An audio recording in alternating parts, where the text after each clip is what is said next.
जय जगन्नाथ दर्शक बंधु जगतर नाथ श्री जगन्नाथ आपणकर मंगल करंतु एहा मोर प्रार्थना।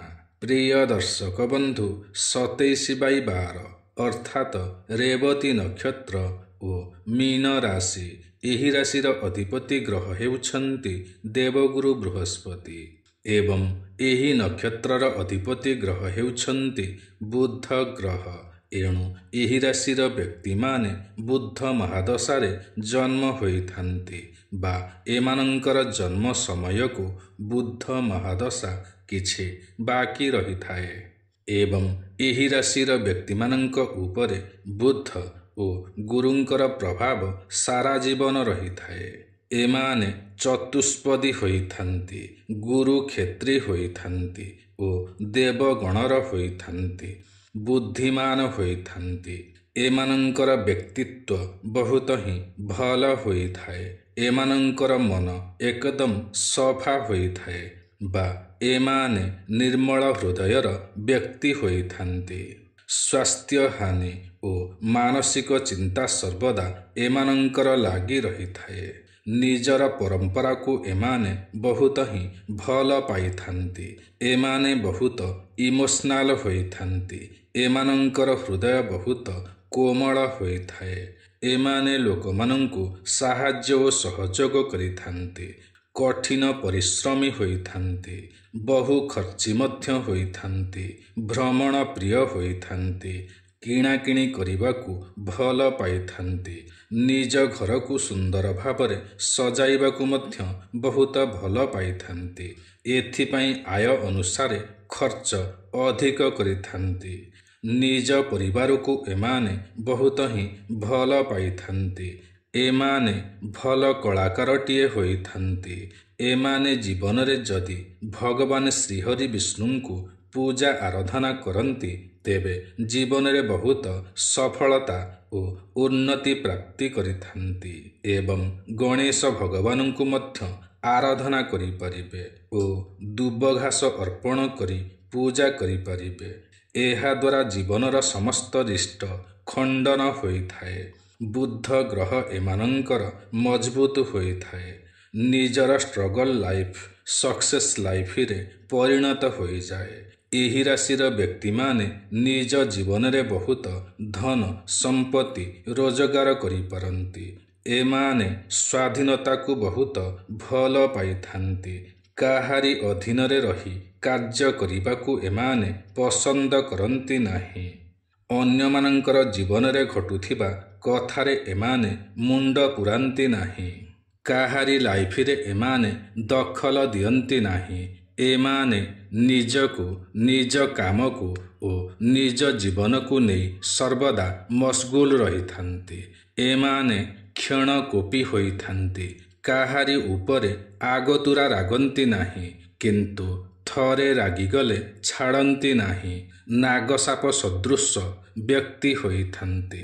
केउठी कौन ओ किपरि कहिबाकु हेब भाबी चिंतिकी ही कथाबार्ता करिथान्ति किंतु कौनसी गुप्त कथा को गुप्तरे एमाने रखी पारंती नाही किंतु निजर गुप्त कथा को जीवन सारा गुप्त रखिथान्ति।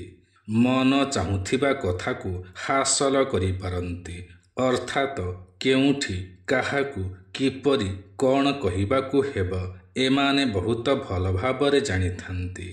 लोकमानंकु एमाने अति सहजरे विश्वास करि पारंती नाही किंतु जाहाकु थरे विश्वास करन्ति ताहाकु जीवन सारा अविश्वास करि पारंती नाही।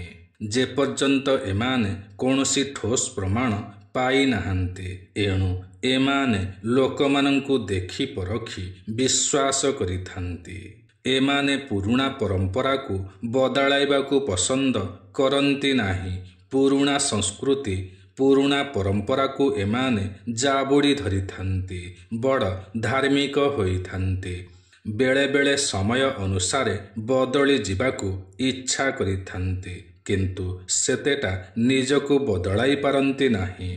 ज्योतिष शास्त्र को एमाने पसंद करिथान्ति एवं निजे मध्य जणे भल ज्योतिष शास्त्रज्ञ किंबा वास्तुविद होई पारंती। ଏଣୁ ଜ୍ୟୋତିଷ ଶାସ୍ତ୍ର ଓ ବାସ୍ତୁଶାସ୍ତ୍ର ପ୍ରିୟ ହୋଇଥାନ୍ତି। ଇତିହାସ ଓ ପୁରାଣ ଶାସ୍ତ୍ରକୁ ବହୁତ ଭଲ ପାଇଥାନ୍ତି।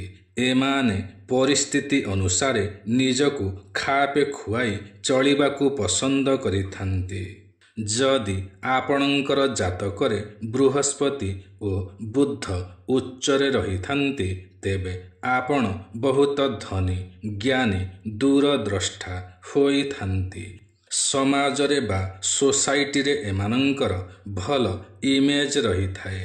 ଆର୍ଥିକ ରୂପରେ ଭଲ ସଫଳତା ପାଇଥାନ୍ତି। ଭଲ ପର୍ସନାଲିଟିର ହୋଇଥାନ୍ତି। ବହୁତ ଲକି ମଧ୍ୟ ହୋଇଥାନ୍ତି ବା ଭାଗ୍ୟଶାଳୀ ହୋଇଥାନ୍ତି।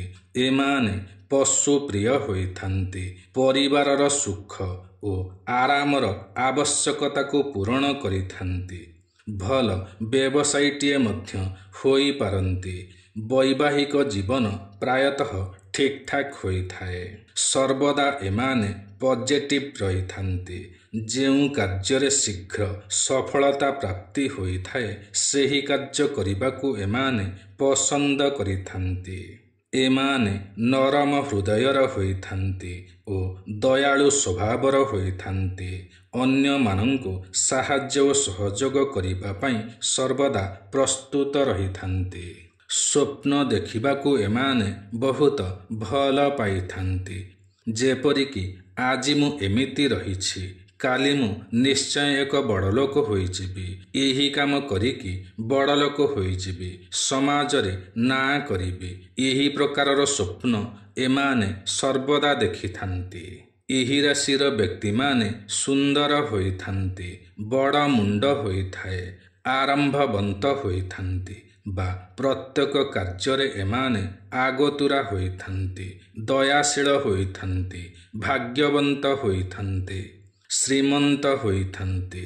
ଆମ ବାତ ଦେହି ହୋଇଥାନ୍ତି। କୂପ, ବାମ୍ଫି, ପୋଖରୀ ଖନନକାରୀ ହୋଇଥାନ୍ତି। କୀର୍ତ୍ତିମାନ ହୋଇଥାନ୍ତି ବା ଏମାନଙ୍କର ସମାଜରେ ଯଶ ଖ୍ୟାତି ରହିଥାଏ। ମନ୍ଦିର ନିର୍ମାଣ ମଧ୍ୟ କରିଥାନ୍ତି। ଶତ୍ରୁ ଜୟୀ ହୋଇଥାନ୍ତି। ରାଜପୂଜକ ହୋଇଥାନ୍ତି। ଏମାନଙ୍କର ମୁଖମଣ୍ଡଳ ସୁନ୍ଦର ହୋଇଥାଏ। ଏମାନେ ମଧୁର ଭାଷୀ ହୋଇଥାନ୍ତି। କଟାକ୍ଷ ନେତ୍ର ହୋଇଥାଏ। ଭଲ ପ୍ରବଚନ ମଧ୍ୟ ଦେଇପାରନ୍ତି। ଭଲ ଗାୟକ ମଧ୍ୟ ହୋଇଥାନ୍ତି। ତୀର୍ଥ ଭ୍ରମଣ ପ୍ରିୟ ହୋଇଥାନ୍ତି। ଶୃଙ୍ଗାର ପ୍ରିୟ ହୋଇଥାନ୍ତି। କାମୁକ ହୋଇଥାନ୍ତି। ଏମାନଙ୍କର ଗୋଟିଏ ଭାର୍ଯ୍ୟା ନଚେତ ତିନୋଟି ଭାର୍ଯ୍ୟା ହୋଇଥାନ୍ତି। ଏମାନେ ବହୁ କୁଟୁମ୍ବୀ ହୋଇଥାନ୍ତି। ଖ୍ୟାତନାମା ହୋଇଥାନ୍ତି। ଦାନୀ ହୋଇଥାନ୍ତି। ଏମାନଙ୍କର ପାଦ ରୋଗ, ଚକ୍ଷୁ ରୋଗ ଆଦି ସର୍ବଦା ଲାଗି ରହିଥାଏ।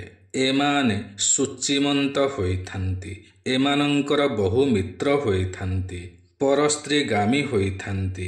ସର୍ବଜନ ବଶକାରୀ ହୋଇଥାନ୍ତି। ପିତାମାତାଙ୍କର ଭକ୍ତ ହୋଇଥାନ୍ତି। ଏମାନଙ୍କ ପାଇଁ ଶୁଭ ସଂଖ୍ୟା ହେଉଛି 5। ଶୁଭ ରଙ୍ଗ ହେଉଛି ଧୂସର ରଙ୍ଗ। ଶୁଭ ଦିଗ ହେଉଛି ଉତ୍ତର ଦିଗ ଓ ଐଶାନ୍ୟ କୋଣ। ତେବେ ପ୍ରିୟ ଦର୍ଶକ ବନ୍ଧୁ, ଏହା ତ ଥିଲା 27/12 ବା ରେବତୀ ନକ୍ଷତ୍ର ଓ ମୀନ ରାଶି ବିଷୟରେ। ଆଜିର ଏହି କାର୍ଯ୍ୟକ୍ରମଟି ଆପଣଙ୍କୁ କିପରି ଲାଗିଲା ନିଶ୍ଚୟ କମେଣ୍ଟ କରି ଜଣାଇବେ। ଯଦି ଆଜିର ଏହି କାର୍ଯ୍ୟକ୍ରମଟି ଆପଣଙ୍କୁ ପସନ୍ଦ ଆସିଥାଏ ତେବେ ଗୋଟିଏ ଲାଇକ୍ ନିଶ୍ଚୟ କରିବେ। ଯଦି ଆପଣ ଆମର ଏହି ୟୁଟ୍ୟୁବ୍ ଚ୍ୟାନେଲ ଓଡ଼ିଆ ଜ୍ଞାନସାଗରରେ ନୂଆ ଅଟନ୍ତି ଏବଂ ଏଯାଏଁ ସବସ୍କ୍ରାଇବ୍ କରିନାହାନ୍ତି ତ ତୁରନ୍ତ ସବସ୍କ୍ରାଇବ୍ କରିନିଅନ୍ତୁ। କାରଣ ଆମର ଏହି ୟୁଟ୍ୟୁବ୍ ଚ୍ୟାନେଲରେ ଏହିପରି ଅନେକ ଭଲ ଭଲ ଭିଡ଼ିଓମାନ ସର୍ବଦା ଅପଲୋଡ଼ କରାଯାଇଥାଏ, ଯାହାକି ଆପଣଙ୍କର ଜ୍ଞାନର ସୀମାକୁ ବଢ଼ାଇଥାଏ। ତେବେ ଆଜି ପାଇଁ ଏତିକି। ପୁଣି ଦେଖାହେବ ଆସନ୍ତା ନୂଆ ଏକ କାର୍ଯ୍ୟକ୍ରମରେ। ସେ ପର୍ଯ୍ୟନ୍ତ ଆମକୁ ବିଦାୟ ଦିଅନ୍ତୁ।